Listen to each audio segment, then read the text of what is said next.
It is finally time to read The Ballad of Songbirds and Snakes, and I am kind of nervous about it. I'm nervous because this is the last book left in this Hunger Games kind of read-in adventure that we're doing right now. I reread the original trilogy, and I also read Sunrise on the Reaping, and this is the only other book that I have never read before. It came out during 2020. So much happened in 2020. I didn't even realize that the book was released somehow. But yes, I am going to be reading it for the first time ever. This is President Snow's story, and I am pretty excited, to be honest. So from my understanding, The Ballad of Songbirds and Snakes follows a young President Snow. So this is way before Katniss or even Haymitch's time. This is like a younger, I don't know, like 18, 19-year-old President Snow. And it follows his life and his story about how he became the president of Panem.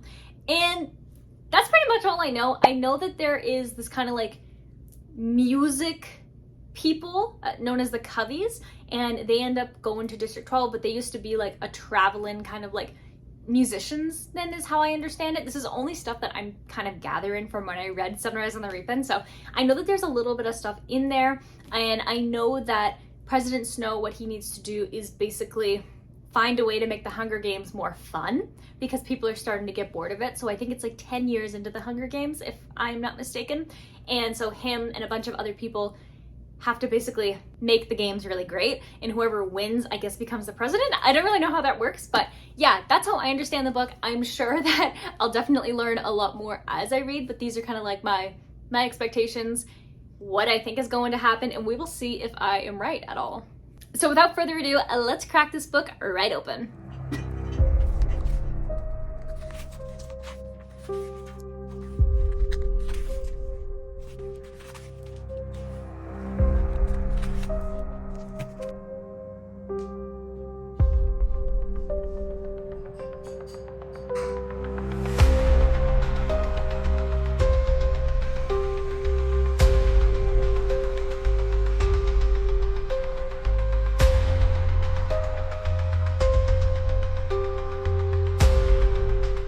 So I'm a little bit more than 100 pages into The Ballad of Songbirds and Snakes, and here are my thoughts so far. The plot of this one is pretty interesting because it follows a young President Snow, and he is actually really poor because when District 13 rebelled, this happened when he was about like 10 or so, and so he had lived through that time of war, and that had actually taken away a lot of the money that his family had because they were kind of like working with stuff in 13. So when 13 just went boom, their investment was gone. And so they're pretending still though that they're still rich. And so President Snow, who's right now just Coriolanus Snow, is in the academy, which is where like kind of prestigious people who know people go, and it's just like a school, and it's completely free to go. You just have to know people, and obviously everybody knows the Snows. And so he's there, and what he's trying to do is get kind of like a scholarship so he can go to university for free because obviously he can't afford it, but people don't know that. And so he is chosen as one of the mentors for the 10th Hunger Games. So he is pretty much making the rules because the Hunger Games are super different than how they are in the trilogy. And it's really just like big open space and people fight to the death, and people don't like watching that. So kind of him and his class's job is to try to find a way to make the Hunger Games more interesting, that people will want to watch it, while also interviewing their kind of tributes and talking to them and all this stuff. So it's pretty interesting because like the Hunger Games is not as like well thought out yet. And so Cornelius ends up being the mentor of a District 12 girl named Lucy Gray. She was actually part of this like traveling musician kind of group, but then like when everyone was forced to the district, she and her kind of like crew were kind of forced into District 12, and so she says that she's not actually part of a district. She and like her family are also related to Lenore Dove in Sunrise on the Reaping. She obviously doesn't exist yet because this is like way before that, but I thought that was interesting to see like how that kind of came to be because they were talking about Coveys and stuff, and this seems to be the origin of these Covey characters. And so she is a bit rambunctious. She's really great on screen. She has a really great singing voice, like she performs. And so this is what kind of gives Cornelius like an idea about like, okay, yeah, like let's get her to perform. And then he's like, hey, what about sponsorships? Like, you can pay to, like, you know, keep your favorite people alive in like the Hunger Games and stuff. And so I think that that's pretty interesting how that's all kind of like working together. And then he is slowly falling in love with her, which is like, uh-oh, what's that gonna mean? So yeah, we'll see where that goes. But yeah, there's a bunch of stuff happening, and yeah, I'm curious to see like how he goes from like, because like he and, believe it or not, Tigress, you remember Tigress, right? Tigress is actually his cousin, and they are like close, like they are best friends. So I don't know what's going to happen to them and like what ruins their friendship and like their family and stuff. Like, I'm sure Cornelius does something, but right now he doesn't seem like that bad of a person. Like, he does a bit questionable things, but like it makes sense, if that makes sense. Yeah, I don't know, it's interesting, and I'm kind of excited to see like where the rest of this book is going to go. So yeah, I'm going to continue to read The Ballad of Songbirds and Snakes, and I will update you around the halfway mark, so I will see you then.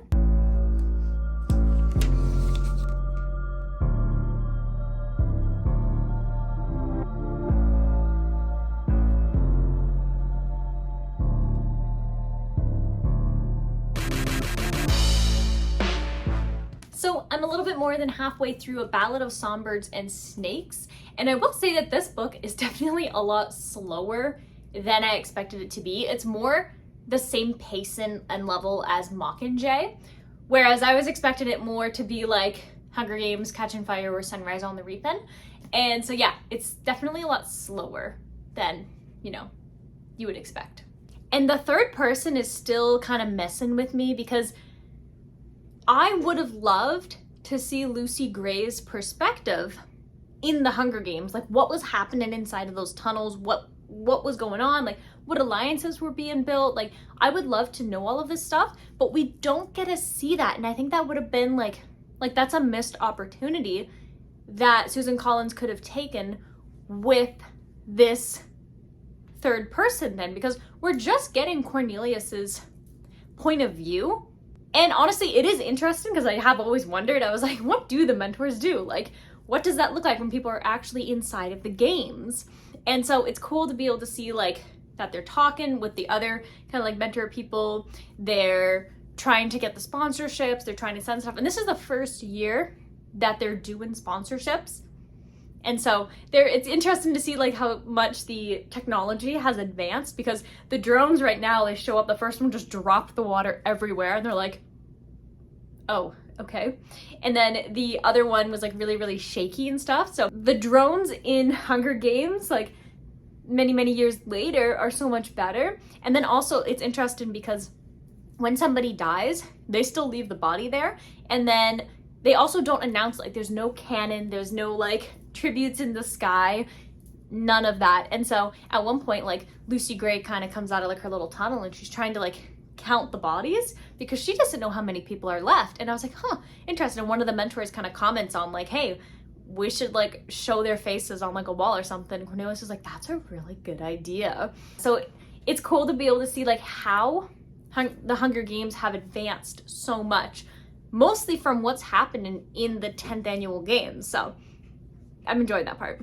And then Cornelius himself, he is definitely very like self-motivated. There are times where you're like, you know, like he's not a complete bad guy. And I like that because people are complex. And so like there's definitely moments where he's doing something, but most of the time he does something like pretends to be friends with somebody or ends up in certain areas because he knows that he can get something out of it. And he has this essay in which he kind of wrote about like how control is really important. And I think that the game maker, the doctor woman, like the one who's making all the mutations and stuff, she recognizes the potential that he has. And so she's like slowly trying to like extract that out of him to make him a bit more callous, because at the beginning he's honestly not that bad of a person. Like he makes decisions for his family and he does actually have friends and stuff, but obviously he's self-motivated at the beginning as well. But you can see as it's kind of like the story progresses that he is becoming more jealous of other people, and he wants to be in control. He wants this, he wants that, and he'll do anything to get to it. And so I think that that's a really cool kind of like observation that we get to see throughout this book. So I'm thinking that this book is definitely going to be more like Mockingjay in it's not too entertaining, in all honesty, but I think when you get to the end of it, it's one of those books you think back and you're like, that was pretty good. And that's what I'm thinking so far, because like, to be honest, the book, it's not action packed, it's pretty slow, but when I think back to like the development of Cornelius's character and the relationships of all the other characters, and just like, how does he end up becoming the president? I'm so curious about that. So yeah, I'm enjoying that part for sure, especially like just thinking about it. So yeah, that's kind of where we're at right now. I'm just entering the third part called Peacekeeper. So that last part ended on a pretty good cliffhanger, because he's like, yes, like Snow always lands on top, but then that's not what happens. So we will see where his story goes, because that was what I was wondering. I'm like, okay, where does the story go after the Hunger Games is done? What does that look like? And so that's what this last part is going to be about. I'm excited, so I'm going to continue to read The Ballad of Songbirds and Snakes, and I'll update you when I finish this book. So I will see you then with my final thoughts.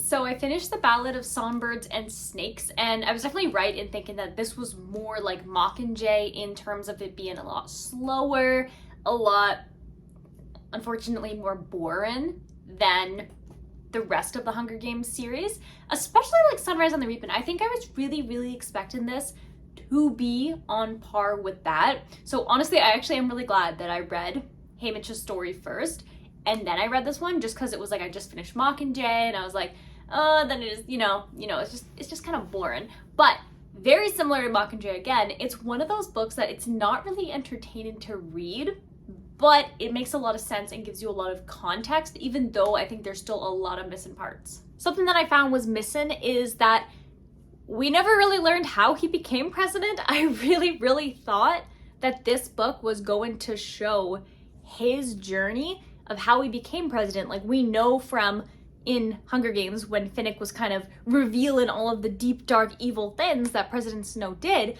that he literally poisoned his way to the top. And I would have loved to see that, and just get to understand his motives a little bit better. However, what this book does do really well is that it makes you kind of understand, but also clearly see that he has like sociopathic thoughts.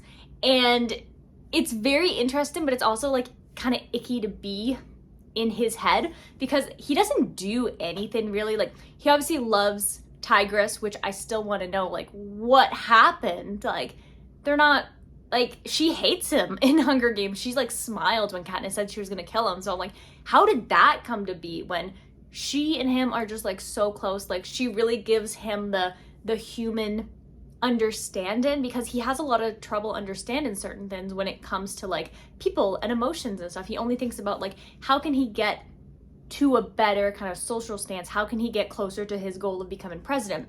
There's also his grandma, and he loves her, obviously. And those are like the two characters that he actually genuinely really likes. There's some people in school that he mentioned he does like, but the guy he calls a brother, he doesn't even like the guy. Poor Sionis, because Sionis is Snow's only friend, but Snow's only nice to him because his family is super rich and he thinks he can get something out of it. Like, I was appalled when he was like, I wondered if the cookies would continue to come, or like the baked treats would continue to come. It's like, that's your thoughts, sir? And like, you're not upset about other stuff. You're upset because you think you might die? Ugh. Yeah, this book, like, it makes you understand him, but like, I don't think I ever really liked him. I think he was definitely way better at the beginning of this book, but you can see where his decisions are going and where his thought process is. And obviously, like, Dr. Gall, I think, is very responsible because she had recognized these kind of tendencies in him, and she had pulled them forward and really forcing him to think about them and not hide these bad kind of thoughts that he has. Like, she gives him extra homework and like all of this stuff, and she really is, I think that she created the President Snow that we know. Whereas I think that if he was nurtured in a different way by a different person, I think he wouldn't have been as horrible, if that makes sense. I don't know if you agree with me on that, but that's what I personally think, at least. And then it was also cool because you get to see the origin of the hanging tree. And I thought that that was really cool because as soon as they said like, yeah, this man, he murdered 3, and I was like, oh, I know where this is going. And it did go there. So yeah, we got the origin of the hanging tree in this book, which I thought was really fun. There's a lot of details as well about like why Snow loves the roses, why he loves that particular scent that he, like Katniss mentioned, that he always smelled like. And so those 2 things I thought were really cool to kind of understand like why he really liked that. But for me, what was really missing though is like, I would have loved to watch him poison himself and other people. Maybe that makes me like messed up or something, but like that's how we got there to become the president. So I don't know if there's gonna be like a second book or like what that looks like, but that was what I really wanted to understand. Like once it got to like the peacekeeper stuff, I was like, oh come on, where's the fun stuff? And then like with Lucy Gray as well, how quickly he can change his mind, because it's like she really loved him and thought he was like this honest, nice guy, but he saw her as like a prize, as like something to keep. And you can tell a lot by his dialogue and the way that he sees her, especially like the realization when he thought it was love, but then when you really think about it, he's like, oh yeah, like that's my girl, this is mine, she is mine, she belongs to me. Like it gets really, really intense. And then he doesn't see her as somebody he loves, he sees her as somebody that he can just have because he wants everything. He's power hungry and he's self-driven, and yeah, he's like real messed up. So yeah, I thought that was interesting to see because you don't usually see that kind of like obsession romance. And so I mean, I wouldn't even really call this book a romance because that's not a romance. Like, sir, that's an obsession, and you want her, you see her as like a pet. Not good. Don't do that. And yeah, I think one of the things that was well about this book, I just felt like there were way too many songs in it. Like, I get it, the ballad, they're musicians, like all of this stuff, but I swore that there was just like songs after songs after songs after songs, which I didn't mind in Hunger Games. Like I really liked that every now and again there are a couple of songs, and I really love that those songs were featured in this book and we get to understand the origin of that, but it was just a bit too much for me. But yeah, I think as a whole, it definitely has room to be a second book, and I'm kind of hoping that's the idea behind it, because you get some information, but you're not getting enough. And this book was just really, this was like a 500-pager, and I feel like I only learned a little bit.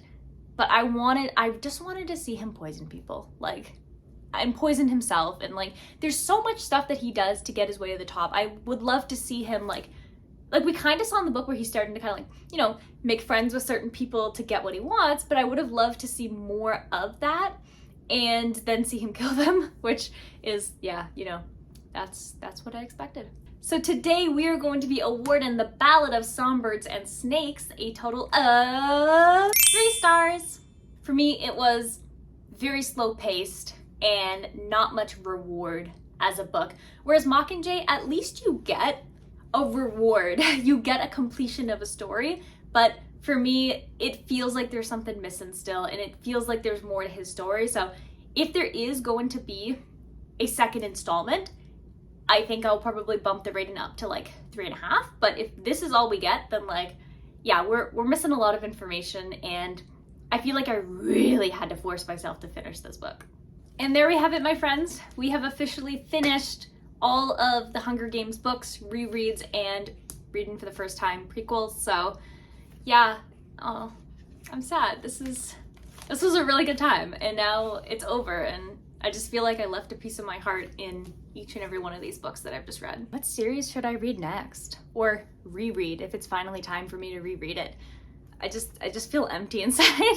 I feel empty inside, and yeah, please recommend some series that we can kind of read together, because I don't know, I just feel like I'm mourning now. So while I wait for your recommendations about some series that I can read, the next book I'm going to be reading is what I like to call a palate cleanser book. So I'll be reading The Love Hypothesis by Ali Hazelwood. This book is a fake dating romance book between a professor and a PhD student. And yeah, it sounds cutesy, it sounds really fun and a little goofy. And the reason I call it a palate cleanser is because when you go through something like this journey, this sorrow, the trauma of this entire series, you just need something to kind of like restart your brain. And so a nice little romance book is always my trick. So yeah, that's the book I'll be reading next. So if you're interested in watching me read The Love Hypothesis or any other book that happens to be on my never-ending TBR, definitely hit the subscribe button if you haven't already and turn on the bell notification. That way you get notified anytime a new video comes out.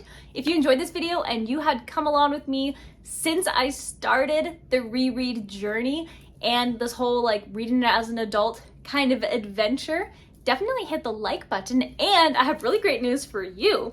You can get exclusive access to my videos before they are published. And you can recommend me books directly that will automatically go higher on my queue than if they were just commented in my videos. The way that you can do this and get exclusive access to a bunch of other really cool things is by becoming a member of my channel. All proceeds of becoming a member of my channel go toward me getting more books that we can read together on this channel, be it on my Kobo, physical books, or the fancy sprayed edges like deluxe versions. Whichever, all of it goes towards that we can just have lots of fun with. So if you're interested in becoming a member of my channel, you can check it all out. Information is in the description to this video. And with that, I'm gonna wish you warm wishes and fish kisses, and I will see you in the next video. Bye!